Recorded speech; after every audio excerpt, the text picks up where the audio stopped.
Hello BookTube, this is Weekly Reads. For the most part, my reading week has been great.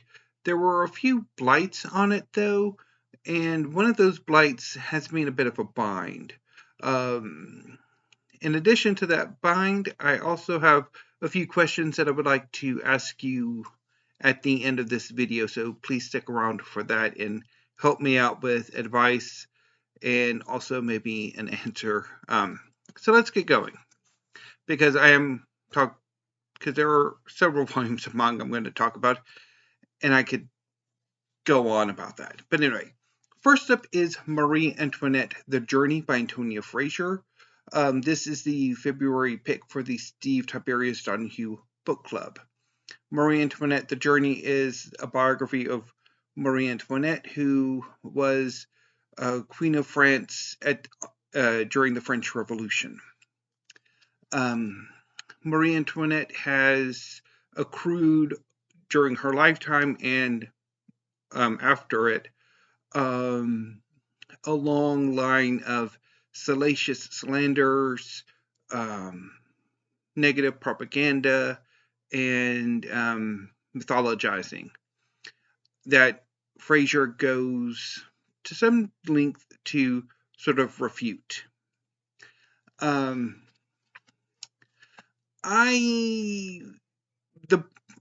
The bind I have with this book is that when I briefly talked about it last week, I think I mentioned that I liked it well enough, the first two parts that I read.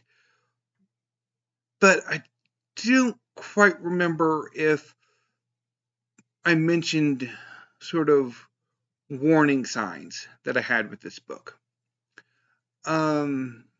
So I ultimately bailed on Marie Antoinette: The Journey on Saturday.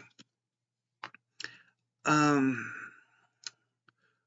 mean, I like the parts where Maria Theresa featured quite heavily, the first two parts, but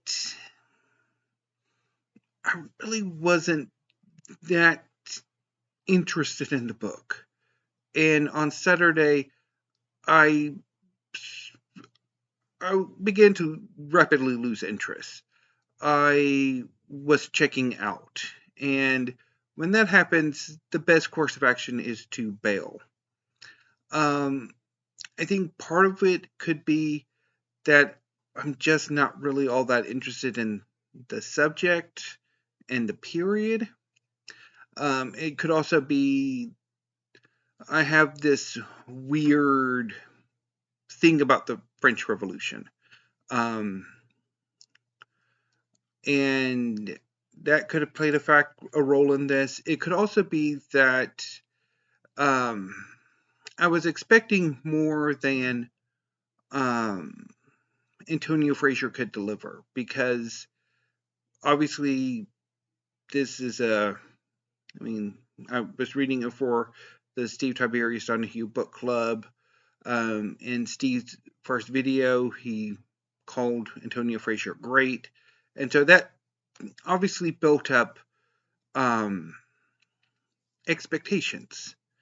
And I'm not seeing it. It's okay. Maybe good, but it just wasn't good enough to keep me interested in a subject that I'm not terribly interested in, I guess. So, I don't know. Hopefully that made sense. But anyway, let's move on to Sunday. So on Sunday, I read 3 slim volumes of poetry. I started with Suddenly We by Evie Shockley. This is Evie Shockley's latest collection, and it is really good. It starts a bit rough, but which is, I think, typical of my kind of, when I read an Evie Shockley poem, it takes a while, I think, to get acclimated. And so those first few poems are a bit rough, but once you get centered and kind of the momentum, the poems really start to click. And there are a lot of fantastic poems in this collection, particularly her poems centered around COVID-19, and politics. Those were fantastic. If I ever do get around to making poetry videos, I'm definitely going to read some of those. The second collection I read was Mummy Eaters by Shenoda. So this is a collection of poetry that explores the Coptic experience, both in Egypt and in the United States. And I really enjoyed the usage of Egyptian mythological imagery throughout the collection, although I didn't really get on with it. There were some really good poems in here, but for the most part, I thought the collection was okay. And the third collection I read was Vanishing by Kimberly Reyes. So this collection didn't really work for me at all. There are maybe a handful of poems that I liked, but for the most part, I just really didn't connect to this collection.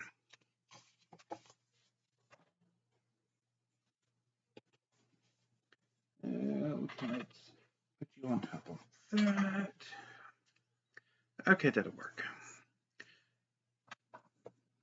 So, on to the manga. So, over the course of the work week, Monday through Friday, I read the first 5 volumes of Alice in Borderland by Haro Aso. So, Alice in Borderland is an 18-volume series collected in the United for as publication in 9 2-volume set groups. So it's like there are 2 volumes in a volume, if that makes sense. So Alice in Borderland is the story of 18-year-old Ryohei Arusu, who he's not quite a delinquent, but he doesn't care. He's rootless, aimless. He's looking for something, and he just doesn't know what it is. His family situation's not great, and he doesn't know what's going to come of his future. He doesn't know what he wants to do in the future. So one night, Arasu is hanging out with his friends Chota and Karube when he begins to wish to be somewhere else, anywhere else. And the three see a massive, strange fireworks display in Tokyo. And this fireworks display transports them to what appears to be an abandoned Tokyo.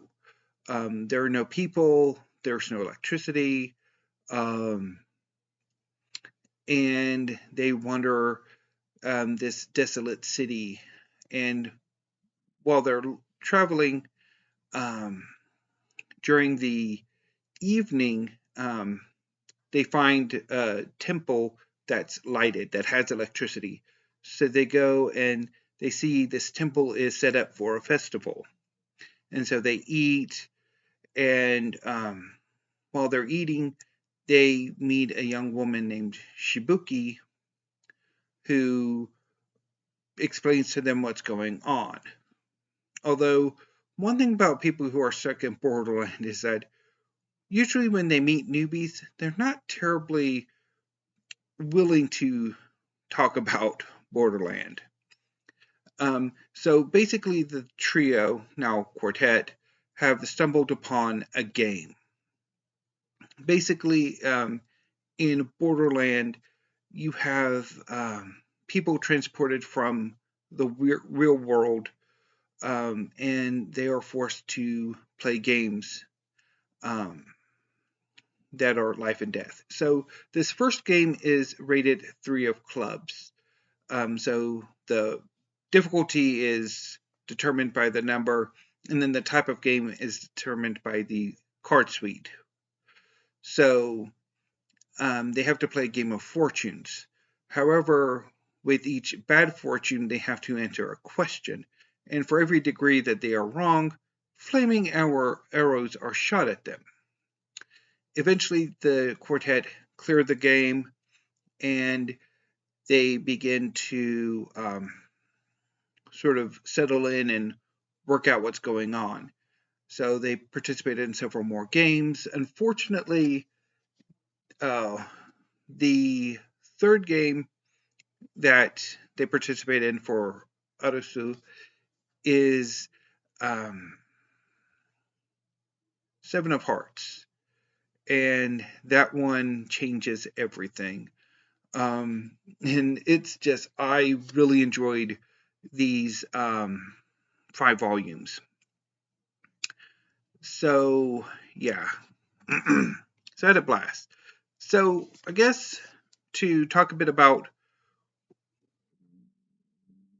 so after that one, Haro Aso is discovered by a young woman that he met in the 5 of Spades game. And she takes him in, and then they eventually find this place called the Beach, which is a community made up of these players that eventually becomes the site of the last of the 40 pip card games, the 10 of Hearts, or the Witch Hunt, which is amazing. And then after that, they have to play the face cards. And so far there's the one face card that has been covered is amazing. Just wow.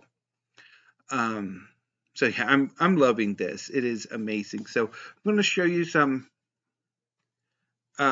images here. So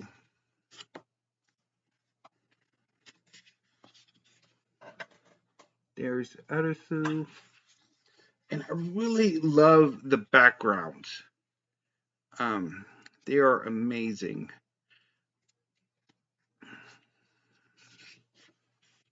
There's that.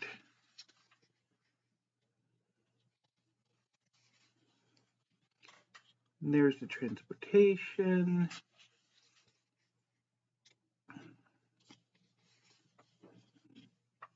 And that.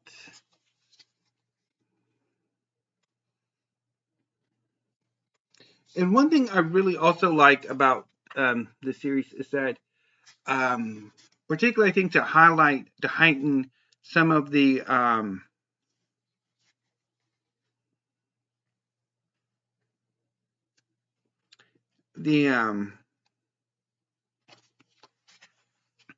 dramatic tension, that at a particularly heightened moment, Aso will tell a side story that will either foreshadow characters appearing later on in the main part of the series, or exploring some characters' backstory that is really good. I particularly like the 2 of Hearts game and the 7 of Spades. Oh my, the 7 of Spades game. That's the temple.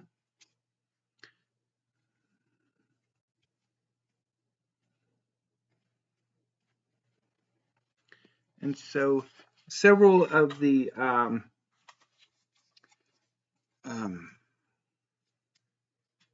oh yeah, the Tokyo Metropolitan Building, just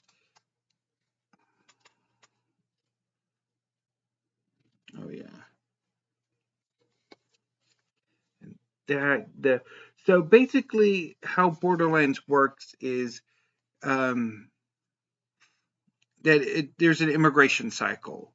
People who are dissatisfied with their lives are transported to Borderland, and they're split into two groups. One group are players who basically have to play these life and death games in order to survive, to extend their visas based on the difficulty, which is rated 1 through 10 initially, and then Jack to King later on in the second stage. So the 4 suites are clubs, which are usually team oriented or balanced. Spades, which are more physical, diamonds, which are more intellectual or skill based, and hearts, which are psychological and basically just meant to mentally torture the players. So if you lose a game, you're killed. And if your visa runs out, laser beam falls from the sky and kills you that way. There are also a group of players called dealers who set things up. Their role is to basically monitor the games, to clean up and whatever. And the games that they're supervising, if the number of players who die in that game, that's how their visas are extended. There are also a group of people called citizens who set up the games, and they're faced in the card games, the Jack to King games, which take place at the later stages of the series.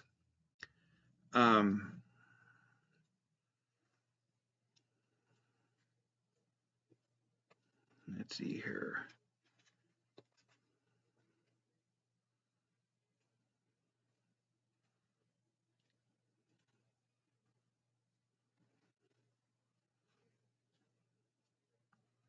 Oh yeah, so that's 5 of spades. I was right. So there's that. So yeah, I had a lot of fun with this. Anyway.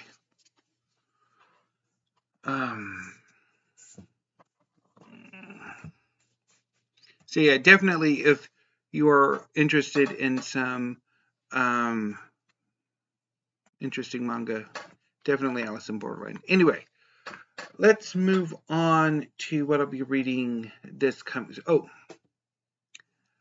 I guess I should also mention, just today I got 3 more volumes of Alice in Borderland in, and I'll be pre-ordering the 9th volume sometime soon. It comes out in mid-March. And I think my plan is to finish off the series probably in April. Maybe March if it comes in on time, because I think I'll order it from Book People, and they sometimes might take a bit of time to on pre-orders. So it'll probably be in April when I get to it. But I'm really looking forward to it. It might be hard to wait that long. So moving on to this next reading week. Over the weekend, I'm planning on reading Erasure by Percival Everett.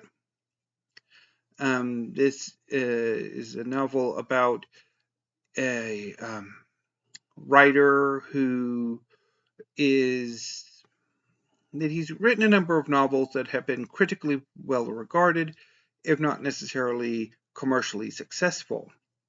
He grows jealous of a young writer's breakout hit, in which she basically uses the African American experience in a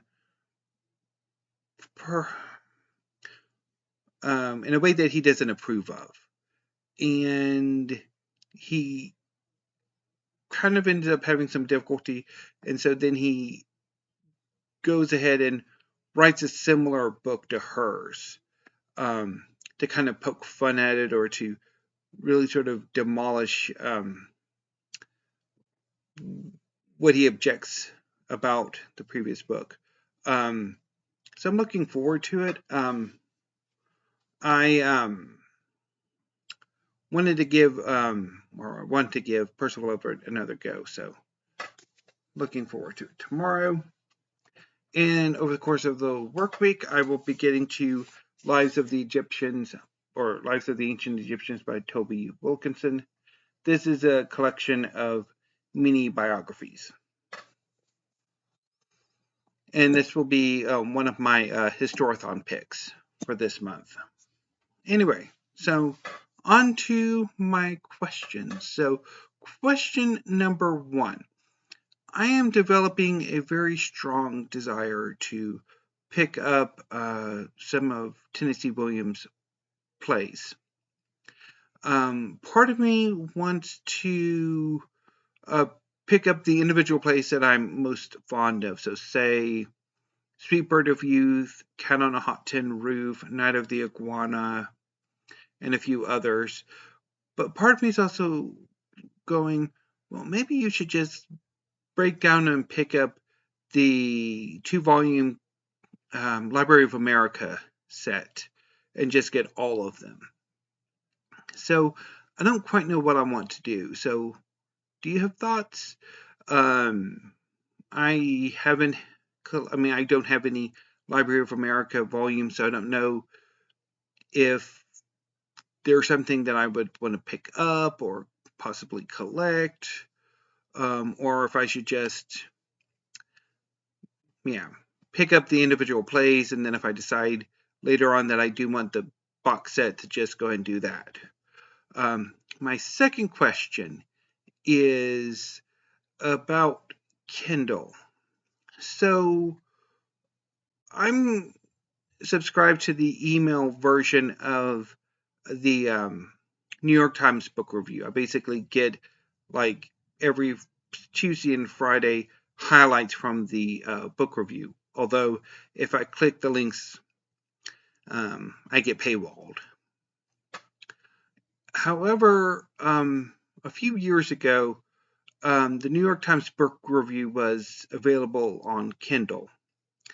And I went to look at it today because I'm thinking, okay, I have some Kindle credit. Maybe I could use that to either buy a few issues of the book review, or maybe even get a subscription, because I don't think it was that expensive a few years ago. But when I went looking for it, it wasn't there. Like, I could not find it. And I've had some trouble finding things on Kindle before. It's one of the many things about it that I don't really enjoy. I mean, I get there are certain objectively there are certain benefits that e-readers have over physical books, but there's also things about e-reading, particularly it really annoys me. So my question is has the New York Times book review been removed from the Kindle store? And so, anyway, so I think, okay, so thank you if you have any thoughts on those two questions or answers to the later one. What I want to do next week video-wise, I don't know. There are a few discussions I would like to do. I don't think I'm going to do a writing video because I've been putting it off, and when I was going to make it on Wednesday, I decided I didn't want to. So I don't think I'm going to make a dedicated writing video.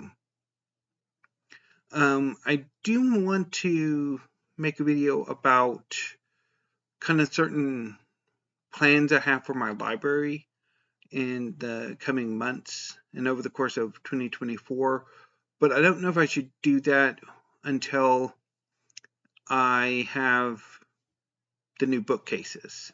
And so I can kind of, like, shortly before I actually do it, talk about how I want to arrange my history shelves. Because I've been thinking about rearranging them for a while to try to make it a bit more organized. So anyway, BookTube, that's all I got for this week. So thank you. Have a great afternoon and evening and weekend. And until I see you sometime next week, thank you and stay safe.